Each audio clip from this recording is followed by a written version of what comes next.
played quarterback for 17 seasons in the NFL. Here on behalf of being the star of a State Farm commercial, Ryan Fitzpatrick, how are you? Hi, Kay. How are you? I'm so good. How did that helmet fit over that bearded face? Let me see that helmet. What is that all about? Oh, my goodness. So as part of the gig of being an analyst on Prime, there's an F1 track around Hard Rock Stadium. And so we got to do a little go-kart racing yesterday. That was my helmet, little homage to the Bills and the Dolphins, two teams I played for. But I'll be running around the stadium giving it away today to a lucky fan. Wow. Who was the Max Verstappen of the Prime crew when it came to go-karting? Who's the best? You're going to have to tune in, Ooh. but I will give you a sneak preview to say it was not me. And there were some wreckages as well. It was a pretty physical race, a lot of competitors. Oh, I can't wait to see this go on. There were no wreckages on the State Farm set. You had some of your Prime friends with you. What was that commercial shoot like? Are you getting used to the spotlight? You were incredible, and all of you were. It was really cool. We had a lot of fun. Got to meet Jake from State Farm. My kids were super jealous. He's big in our household, love his commercials. And then Carissa was in it as well. But they unveiled a bust of me. I'm in the Hall of Bundles because I love bundling with State Farm. And it didn't particularly turn out very well, but I do respect Carissa's artwork anyway. I don't think I look like that, though. I mean, how does it feel to be an official member of the State Farm Hall of Bundles? Yes, Hall of Bundles will probably be as close as I get to Hall of anything, but I was very appreciative of being put in the Hall of Bundles. Well, I love it. We're going to talk a little bit more about State Farm. Brilliant partnership. Loved it. Loved the commercial. Always so fun to watch. You see them everywhere. It's very cool. But I'm looking at that background, and I'm like, damn, Fitzy, you get to walk into Hard Rock today. This is, you played there for 2 years, but you've played in that stadium as the quarterback against the defense for the Dolphins so many times. What is the memory that's going to hit you when you walk into Hard Rock Stadium tonight? I have so many great memories, and they asked me if this was a filter. This is not a filter. This is beautiful South Florida right now. I'll tell you what, I was there. It's been so fun to see Tua's growth. It's been so fun to see the Bills on the winning track the last however many years with Josh, but to have an elite quarterback matchup like we do. And then it really just walking through the stands, I'm going to make sure I say hi to all the fans today because they were so appreciative of me. I was appreciative of them in my time in Miami, and there will be a lot of Bills fans down here too. All right, let's get into this one. It's week 2, so it's early. You're a quarterback, 17 years of experience. You've got to hope, just like me, there'll be a little bit more passing in this one. The average was 188.3 passing yards, the fewest since week 1. In week 1 since the year 2000. So what in the Macarena is going on here? Well, these two guys will be throwing it all over the yard. Tua was 300. He led the league in passing in week 1. So I'm expecting more fireworks there for Tua. It's just this speed on Miami. They're explosive. They didn't have a great game or a great start to the game versus Jacksonville, but the possessions that you get in the game, as long as Tyreek and Jalen are going to get their touches, these guys are going to be explosive and get yards down the field. I'm really excited to see the new look of this Bills offense. Now with Gabe Davis gone and Stephen Diggs gone, they answered some questions last week, but can they do it consistently? Really looking forward to that, but I don't think we're going to be at a lack of passing yards in this game. I love to hear it. I went down there and I interviewed Tua, and he was just a different cat in front of the camera. Is it everyone's saying new Tua, settled Tua, paid Tua? Is it a new Tua? What have you noticed as far as his evolution? Yeah, for me, some of it is tattoo Tua. I mean, when I knew him, he didn't have the sleeve tats. He wasn't a father yet. He didn't have the contract. So there's a lot of new things that have gone on in his life, but just the maturity. And now we're hearing him giving fired up speeches at halftime, the leadership. He's really taken ownership of this team. And so I'm excited even just to get a chance to say hi to him today and visit with him a little bit, because it really seems like he's gained a real sense of ownership in this team. And that comes with the contract, that comes with his performance the last few years, and it comes with the empowerment that McDaniel has given him in that building. Yeah, he's got his personality. State Farm's got to be scouting him to take your spot in the next one potentially, because he's launching on all cylinders. It's amazing. What's the most fiery you ever saw Tua when you were with him? I'm telling you, I just haven't really seen that side of him. Maybe if I stole his sandwich at lunch or something, but that was That was back when Ryan Clark was making fun of his weight coming into training camp. But even that people fired back at, right? So we've got a fiery version of Tua. He's really focused on winning and getting this team over the hump. And this game versus the Bills, there's been some ownership. And McDaniel even talked about this the other day. The Bills have owned the Dolphins in the last 4, 5, 6 years. And so this is a game for them to say, look, we're here. This is a different year. This is a different team. I mean, yeah, Tua's 1-6 against the Bills. Why do you think they have his number? Well, Josh Allen is a big reason of that. You know, Josh is 11-2 versus Miami in his career, but it gets to a point sometimes where it's hard to get over the hump. It's like the big brother syndrome where, you know, for me growing up, we're playing basketball. Maybe I got to be a better basketball player than my older brothers, but they would still beat me because there's that mental aspect in the back of your head. And so I think that's what we're seeing here. Jordan Poyer now coming over to the other side to try to get over that hump, to add some experience on defense for Miami, to get over that hump and beat the Bills. Doing it right now will go a long way in what they are for the rest of the season. And the Bills are different, too. I don't know what to make of those Bills because they came out, they get the win over the Cardinals, very nice. Got to see what this offense might look like, sans Gabe Davis and sans Stephon Diggs.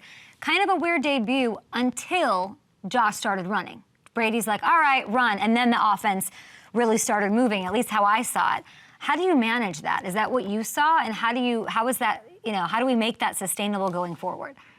Yeah, for both these teams, it was weird for them both to have 14-point deficits and come back and win. You know, for the Bills, they didn't have the ball in the first half. It was like Arizona really controlled the clock and controlled the game. So we got to see a little bit more of what we think this offense is going to be in the second half. I love the mantra that they're using. Everybody eats. You know, the ball's going to be spread around. And at the end of the day, they still have Josh Allen doing Josh Allen things. It was great to see. And I think we can expect more of it tonight. You know, this is a team, he really has had their number. He's been dynamic on the ground, in the air. So I cannot wait for this matchup tonight.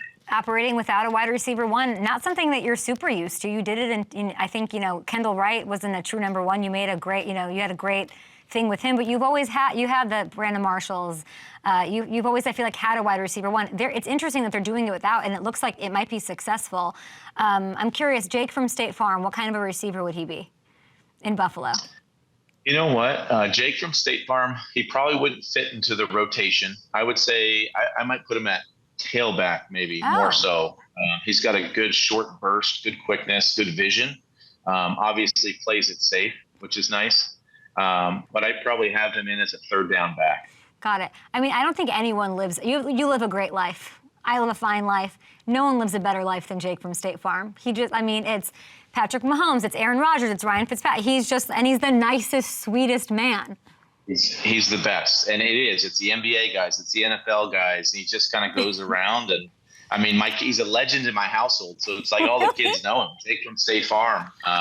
It was funny though. They were so upset that I wasn't able to bring them to set to meet Jake. So I said, okay, some other time we'll do it. You're like, you can meet Whitworth, come to the game. And they're like, Listen, there's this thing with Josh I wanted to ask you quickly because it's about his arm, right? His hand, but it's his non-throwing hand, it's his left hand. He injured it hurtling in for that touchdown last week. That was beautiful. He's been wearing a glove for extra support. I know that I looked it up this morning. You've had injuries, like you've torn ligaments in your non-throwing hand. Should I care? At what point do I care? And what's the scenario where an injury to your non-throwing hand is an issue? Well, I'll give you some real insider scoop. I FaceTimed with him yesterday. He was holding the phone with his left hand. Woo! So I think we're going to be okay. But it is, for me, I had surgery, ended up playing a few days later, had a hard cast around my thumb. So it was a lot more shotgun for me. I think we'll look at that early in the game to say, is he going under center? How are the handoffs with the left hand? Those would be the two things I'll be looking for early to make sure it's not bothering him. And then, he's using his right hand to throw, so he'll be good to go in that aspect. My producer just texted me that you went 10-6 that year with the Jets, and you beat the Jags in the game right after that injury happened. So, maybe it's a good thing. Maybe it's helpful. I don't know. Who knows? Maybe. Is that the last time the Jets had a winning record? Ooh, I don't know. Fitzy, I love you. Okay, I had Gronk on yesterday. Gronk just completely ruined. You see this little helmet peeking out here. Whitworth, he's friends with you. You'll be with him on Prime tonight. He's trying to say this team isn't making the playoffs. What do you say? Yeah, Whit and I were both teammates. We were white Bengals once upon a time. But man, I think when you talk about overreaction Monday from the games that first week, I think everybody was shocked that they lost to the Patriots. I don't think that's the version of the Bengals we're going to see. I do still see them in the playoffs, and I see Joe Burrow playing a lot better. I gave Mike Gesicki a very hard time for the premature gritty that he did. Touchdown ended up getting called back, but I am looking forward to a Mike Gritty this weekend on a touchdown. I love that. Okay, I want to get your thoughts on the Rams, obviously another squad that has a veteran quarterback. We love to see kicking ass in the NFL in Stafford. I thought when I went to visit them at camp, it was like a month and a half ago, right when they started, I was like, this is a Super Bowl team. They're going to kick ass. They're fueled. They're loaded, even without Aaron Donald. But now they're going through it. Puka on IR. Sucks. Hate seeing that. He's going to be gone for at least a month. We got Noteboom, this left tackle who's supposed to really be amazing. He's out for a couple of weeks. I mean, can Stafford just feed Kupp 21 times a game like he did Sunday night and they can get through it, or are the Rams in trouble? Well, you mentioned Andrew Whitworth. I can't tell you how many times he's had conversations just hyping up the Rams and tell me how good they're going to be this year. When you get injuries like that, especially up front, a lot of your success is going to rely on coaching. And I think if we're trying to put our faith in a coach, Sean McVay would be that, in terms of being able to do it with a patchwork offensive line, being able to do it with limited weapons. They still do have Cooper Kupp, who for some reason, Puka was great last year. Cooper was a little bit forgotten, but he is the guy, the Triple Crown winner. So I think they're going to be okay, but it's going to be a challenge for the next few weeks in order for them to get healthy and back into it just to stay alive. They got the Cardinals this week on the road, Niners at Bears, Packers before their Week 6 bye. They're 1.5-point underdogs to the Cardinals, by the way. I want to ask you about the Cardinals, if that's okay. Kyler, he was asked about his rookie, Marvin Harrison Jr., having just one catch for 4 yards in Week 1. And he said, quote, as a quarterback, obviously, you're going through your reads. Sometimes the ball goes to him, but that's not my job. So as a quarterback who's played with such prolific wide receivers, should he just say, F the reads and make sure he's getting his star involved? How would you do that? What do you think? Well, I saw that quote, and I wholeheartedly disagree with that quote, because I do feel like it is on the quarterback to get his guys going. There are certain ways that you can find catches or manufacture catches for guys.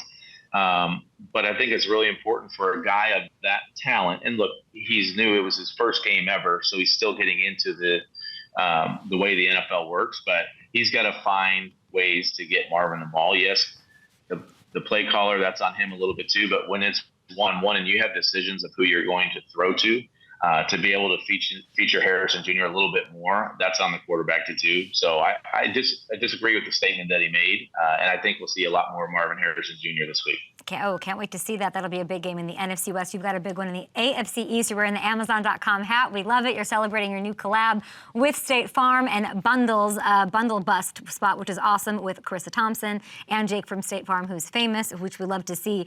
Just a couple more, but we're going to do some light topics here. We're calling it Fitz and Giggles, okay? You're going to be a classmate on Are You Smarter Than a Celebrity? I saw you in the little sizzle reel. Travis Kelce's hosting. How does your Harvard education hold up against the questions about the periodic table? I'll tell you what. Oh, the periodic table. My goodness. It's been a while. I think it's been since 7th grade. But that show was so much fun. And the Harvard education didn't help at all. But having 7 children and teaching them those things in elementary school the last few years over and over and over again, I think I performed okay on the show. You did? I can't wait to see it. When is it's this fall is your episode? Yeah, it should be airing pretty soon. I think they did 20 episodes, and I'm on 10 of them. Ooh, so, I can't wait to see that. Travis is a great host. Obviously, the guy has a lot of personality. So amazing. And so do you. You just joined Twitter, we noticed. You already touched a nerve. Paper, scissors, rock, rock, paper, scissors, now paper, rock, scissors. Okay, you did something. Somebody told me you did something on this. But you said you say paper, rock, scissors? No, I don't. It's even worse. I say paper, scissors, rock. That's how I grew up. I talked to my brother about it. I think it's like a byproduct of being Polish and we messed it up growing up in Chicago, but it's paper, scissors, rock. Why is yours different too? I don't know, but I found out that we're both wrong. We're both wrong. I had one person in the comment section say, hey, I'm also from Gilbert, Arizona, and I say paper, rock, scissors. And I was like, yeah. But I don't know how we went our whole lives without knowing it was the other way. And people, because the whole thing started because I made a comment on JPP. We used to play rock, paper, scissors. You're right. Say it how you say it. I think we used to play paper, rock, scissors on the bus, and I would win his per diem because JPP only had a few options. And then that's how this whole thing came about, that I was saying it wrong. I think no, you're not. We're not doing this. I'm saying it right. You're saying it right. It's not our fault that we have some sort of generational trauma that did it wrong. Hold on. What are they? My producers are chiming in. You played rock, paper. Yeah, that's what he said. He plays rock, paper, scissors with JPP. What would you like to ask him, Richard? I'd love to know. They're loving it. They're loving the JPP thing. I get it.